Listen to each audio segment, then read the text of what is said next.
2018 में मेरी graduation complete हुई थी एंड उसके बहुत साल के बाद कल मैं अपने एक कॉलेज दोस्त से मिला। अब जब वो मिला तो हम लोग बात तो कर रहे थे, लेकिन उसको देखकर मुझे बहुत ही अजीब सा फील हुआ, तरस आया उस पर। क्योंकि इतने साल के बाद जब आप किसी दोस्त से मिलोगे ना तो आप उससे बातें करोगे, लेकिन वो कंटिन्यूअसली अपने फोन में टेक्स्ट कर रहा था। कभी उसके मैनेजर का, कभी उसके सीनियर का, कभी उसके टीम लीडर का कॉल आ रहा था और वो एकदम घबराया हुआ था। उसके बाद वो जाने भी लगा। मैंने बोला भाई थोड़ा सा रुक जा, बातें करते हैं, बिजी तू ही नहीं बिजी मैं भी हूँ। लेकिन उसकी लाइफ की बिजनेस कुछ अलग ही लेवल पे थी। उसने बोला भाई मैं रुक नहीं सकता, मेरे पास काम बहुत ज्यादा है। और जब मैंने उससे थोड़ी सी बात की ना तब मुझे उसकी सिचुएशन का या फिर कहें कि मैक्सिमम लोगों की सिचुएशन का अंदाजा लगा। उसने कहा कि लास्ट 5 साल में उसकी सैलरी 30% बढ़ी है, लेकिन काम 200 गुना बढ़ गया है। कॉलेज के वक्त में हम दोनों ही बात किया करते थे कि लाइफ में स्ट्रेस कम होगा एंड फ्रीडम ज्यादा बढ़ेगी, लेकिन उसकी लाइफ में ऑपोजिट हो चुका है। स्ट्रेस उसका चरम सीमा पर है और फ्रीडम बहुत कम। अब ऐसे में रिसेंटली मैंने एक सिस्टम बिल्डिंग थियरी के बारे में पढ़ा था, जिसके बारे में और ज्यादा मैं इस वीडियो में एक्सप्लेन करूंगा। लेकिन उसी थियरी में से एक क्वेश्चन निकालकर मैंने जाने से पहले अपने दोस्त से पूछा, अगर तू सिर्फ 10 दिन के लिए भी अगर ऑफलाइन हो जाता है तो क्या तेरा काम चलेगा? क्या कंपनी तुझे रिप्लेस नहीं करेगी? गाइस वो चुप हो गया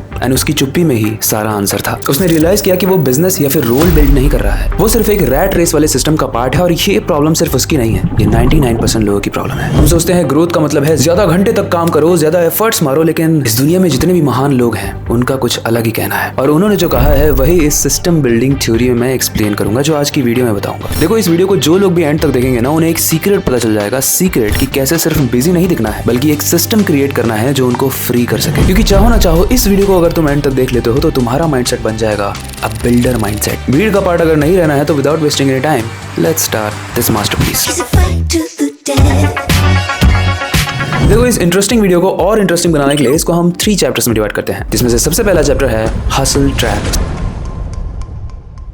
सच बताऊं तो आज की डेट में सबसे बड़ा ट्रैप लेजीनेस या फिर आपका आलस नहीं है, वो है हसल, बिजी रहना। तुम्हें नहीं लगता कि तुम्हारे आसपास के लोग भी बहुत ज्यादा बिजी हैं एंड कहीं ना कहीं तुम भी लोगों को दिखाते हो कि तुम बहुत ज्यादा बिजी हो? क्योंकि हमारा एनवायरमेंट ही ऐसा हो चुका है। अगर आप लिंक्डइन ऐप को खोलोगे, जो एक प्रोफेशनल ऐप माना जाता है कॉर्पोरेट्स के लिए, तो वहां पर आप कुछ फेमस कीवर्ड सुनोगे जैसे बिजी, बैक टू मीटिंग्स या फिर लेट नाइट ग्राइंड्स। लोग इस पर प्राउड करते हैं और इन्हीं चीजों को पढ़ते पढ़ते और इन चीजों से सराउंडेड होने की वजह से हम बिजी रहने को प्रोडक्टिव होना समझ लेते हैं। लेकिन मेरे प्यारे दोस्त, साइकोलॉजी कुछ और बोलती है। रिसर्च दिखाती है कि हमारा पावरफुल ब्रेन एक दिन में 35,000 डिसीजंस लेता है। और जब आप एक काम पर ना फोकस करके मल्टीपल टास्क करते हो जो आपका सीनियर आपको देता है, तो आप गुजरते हो एक साइकोलॉजिकल टर्म से जिसे हम कहते हैं डिसीजन फटीग। और ये ज्यादा काम करना, ज्यादा बिजी रहना आपकी सेहत के लिए भी अच्छा नहीं है। रिसर्च कहती है कि एक हफ्ते में अगर आप 55 घंटे से ज्यादा काम करते हो तो आपके स्ट्रोक के चांसेस 35% से बढ़ जाते हैं और आपके हार्ट डिजीज के चांसेस 17% से बढ़ जाते हैं। लेकिन फिर भी एक सोचने वाली बात नहीं है कि इंसान आखिर अपने आप को इतना बिजी दिखाना क्यों चाहता है? जानते हो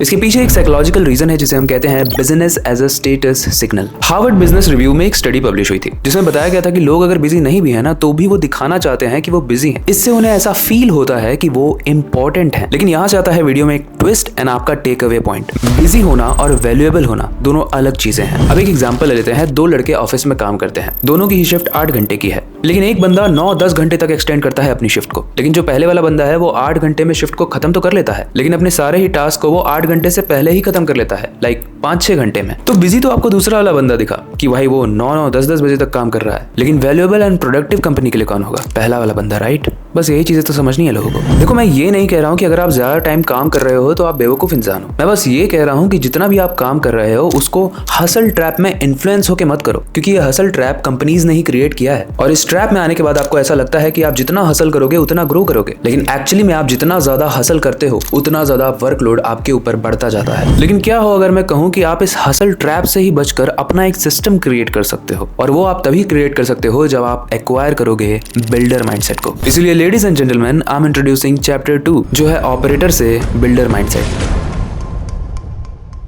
देखो चैप्टर 1 में आप काम करने वाले हो, लेकिन किस तरीके से आपको प्रोडक्टिव रहना है, वैल्यूएबल रहना है, वो हमने सीखा। लेकिन इस चैप्टर में एक शिफ्ट आने वाला है। एक शिफ्ट क्योंकि आप वर्कर से बिल्डर बनने वाले हो। आप काम करने नहीं, काम करवाने वाले हो। एक कड़वा सच बताऊं, ज्यादातर लोग हार्ड वर्क की वजह से नहीं बल्कि रिपीटेड वर्क की वजह से रुक जाते हैं। रोज वही काम, रिपोर्ट बनाना, डेटा कलेक्ट करना, अप्रूवल्स के लिए मेल भेजना और एक्सेल को अपडेट करना। काम तो होता रहता है लेकिन ग्रोथ नहीं होती, क्योंकि सच ये है कि जब तक प्रोसेस आपसे बंधा हुआ है ना, ये बिजनेस स्केल नहीं कर सकता। और यहीं पर डिफरेंस आता है ऑपरेटर ऑपरेटर एंड बिल्डर का। देखो जो ऑपरेटर होता है ना, जो अभी आप हो, वो सिर्फ फॉलो करता है, लेकिन जो बिल्डर होता है ना, वो प्रोसेस को बनाता है। एक एग्जांपल लेते हैं। मान लो आप एक ऑपरेशन हेड हो। हर हफ्ते सेल्स के नंबर अलग अलग टीम से आते हैं, डेटा पूरे तरीके से स्कैटर्ड है, रिपोर्टिंग भी लेट होती है और इसकी वजह से जो डिसीजन होता है वो स्लो हो जाता है। आप आईटी टीम से बोलते तो हो कि एक सिस्टम बना दो, लेकिन फिर वेट होता है, फिर फॉलो अप होता है और फिर वापस से डिले हो जाता है। उसके बाद आपकी ही बिजनेस की ग्रोथ रुक जाती है। लेकिन गाइज अब गेम चेंज हो चुका है। यहीं पर आता है रियल शिफ्ट, जब आप काम करने वाले से सिस्टम बनाने वाले बन जाते हो। क्योंकि एक ऑपरेटर एक ही काम को रोज रिपीट करता है, लेकिन एक बिल्डर सोचता है कि कैसे वो इसी काम का एक सिस्टम, एक इजी सिस्टम बना सकता है। अब मान लो आप एक ऑपरेशंस मैनेजर हो। हर हफ्ते मैनुअली आप सेल्स रिपोर्ट को कलेक्ट करते हो, अपना एक्सेल अपडेट करते हो एंड अप्रूवल्स के लिए मेल भेजते हो। अब इस सिचुएशन में ना आपका काम तो हो रहा है, लेकिन हर बार आपकी प्रेजेंस यहाँ पर जरूरी है और इसी वजह से ये एक स्केलेबल मॉडल नहीं बन पाती। लेकिन एक बिल्डर या फिर एंटरप्रेन्योर माइंडसेट वाला बंदा या तो इस प्रोसेस को ऑटोमेट करेगा और या तो इसे किसी ऐप में कन्वर्ट करेगा जो इसे स्केलेबल बनाए। और यहीं पर काम आता है ज़ोहो क्रिएटर। ज़ोहो क्रिएटर एक लो कोड प्लेटफॉर्म है जहां पर आप बिना किसी कोडिंग के नॉलेज के अपने बिजनेस के लिए कस्टम एप्स बना सकते हो। इसका एआई पावर्ड फीचर आपके डेली टास्क को सिंप्लीफाई करने में हेल्प करता है। यहाँ पर आप सिंपल प्रॉम्प्ट्स देते हो एंड ज़ोहो क्रिएटर आपके लिए automatically back and logic, forms and dashboards को जनरेट कर देता है। और इसी तरीके से आप अपने काम को स्केल कर सकते हो बिना किसी टेक टीम के। छोटे बिजनेस ओनर्स या फिर प्रोफेशनल्स जो ज्यादा कॉम्प्लेक्स सिस्टम नहीं बना सकते, उनके लिए ज़ोहो क्रिएटर काफी यूजफुल है। ये टूल आपको फुल कंट्रोल देता है आपके काम पर, वो भी बिना किसी टेक्निकल एक्सपर्टीज के। और इससे आप अपने वर्क फ्लो को बहुत ही इंटरेस्टिंग तरीके से ऑप्टिमाइज कर सकते हो। और इससे आप काम कर सकते हो जैसे कि tracking, inventory management, report generation and customer management, सब कुछ बस एक ही प्लेटफॉर्म पे। एग्जांपल के लिए मान लेते हैं आप किसी मार्केटिंग टीम के लीड हो और आपको हर मंथ मार्केटिंग कैंपेन्स का परफॉर्मेंस ट्रैक करना है। तो ऐसे में ज़ोहो क्रिएटर ऑटोमेटिकली आपके लिए रिपोर्ट्स को जनरेट कर सकता है एंड इनफैक्ट आपकी टीम के टास्क को भी असाइन कर सकता है। आपको बस सेटअप करना है एंड बाकी का काम ज़ोहो कर लेगा। इससे आपका टाइम और आपकी एनर्जी दोनों बचेगी एंड आप फोकस कर पाओगे ग्रोथ स्ट्रेटजीज पर। देखो ज़ोहो क्रिएटर को यूज करते हुए आप अपने बिजनेस को एक नए लेवल पे ले जा सकते हो और आप अपने काम को एफिशिएंट एंड स्केलेबल भी बना सकते हो। इसलिए लेट मत करो, अभी जाके चेकआउट करो Zoho creator. Link pin comment and description में है। अब आते हैं चैप्टर 3 पे, जो है सिस्टम क्रिएट्स फ्रीडम।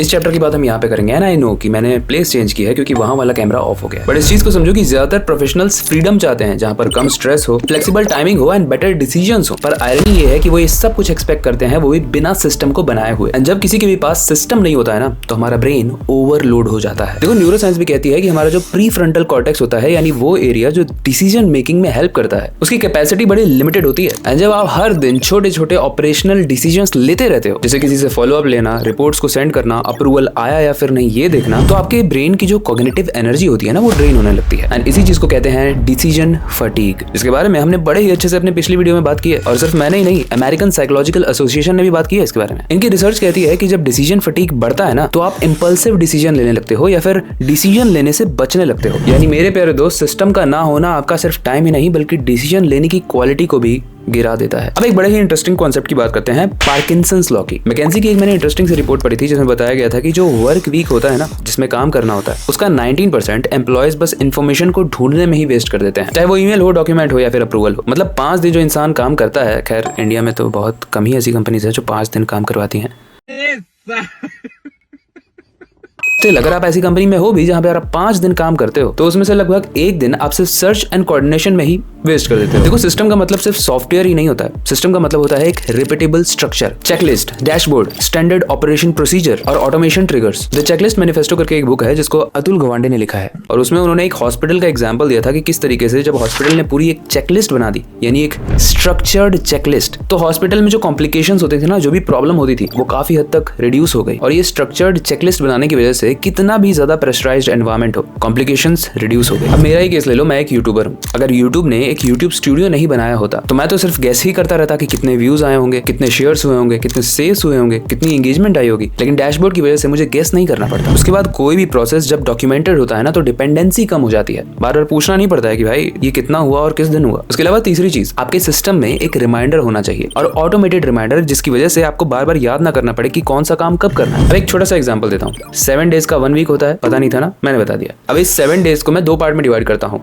एक पार्ट वो जिसमें मैं रिसर्च करता हूँ, और एक पार्ट वो जिसमें मैं शूट करता हूँ, और एक दिन मैं निकाल देता हूँ जिसमें मैं कुछ रैंडम वर्क करता हूँ या फिर स्किल पर लेवल अप करता हूँ। अभी जो 3-3 पार्ट में मैंने चीजों को डिवाइड किया हुआ है ना, ये रिमाइंडर मुझे गूगल से आता है कि आज शूट डे है, और स्क्रिप्टिंग के दिन भी गूगल कैलेंडर से रिमाइंडर आ जाता है कि भाई तुम्हारा आज स्क्रिप्टिंग डे है। देखो जब भी एक प्रोफेशनल इंसान सिस्टम बनाता है तो वो उसके एक एक्सटर्नल ब्रेन की तरह काम करता है, और वो आपको हमेशा डिसिप्लिन में रखता है। अब जिसने इस वीडियो को यहाँ तक देख लिया है, ताकि ताकि मुझे पता चले कि आपने इस वीडियो को पूरा कंप्लीट देखा है, आप जाकर कमेंट करना सिस्टम, क्योंकि वही आप बनाने वाले हो इस वीडियो को देखने के बाद। बाकी जैसे मैंने स्टार्टिंग में भी कहा था, प्रॉब्लम आपके हार्ड वर्क की नहीं है, प्रॉब्लम है एक स्ट्रक्चर बनाने की। हसल आपको बिजी रखता है, स्किल आपको जॉब दिलाती है, लेकिन ये जो सिस्टम होता है ना, ये लॉन्ग टर्म स्टेबिलिटी देती है। इसलिए याद रखो, मैंने बहुत सारे ऐसे लोग देखे हैं जो बस बिजी रहते हैं, लेकिन जब आप हर चीज का स्ट्रक्चर बनाते हो तब आप एक्चुअली में सीरियसली एक प्रोफेशनल बंदे बन जाते हो। और एक वर्किंग प्रोफेशनल के लिए तो ये बहुत ही ज्यादा इंपॉर्टेंट है। याद रखो, लॉन्ग टर्म में करियर फ्रीडम वही लोग क्रिएट करते हैं जो काम के साथ साथ काम को डिजाइन भी करते हैं। इस चीज में आपकी जोहो क्रिएटर हेल्प कर सकता है, इसलिए लिंक को चेकआउट करना मत भूलना।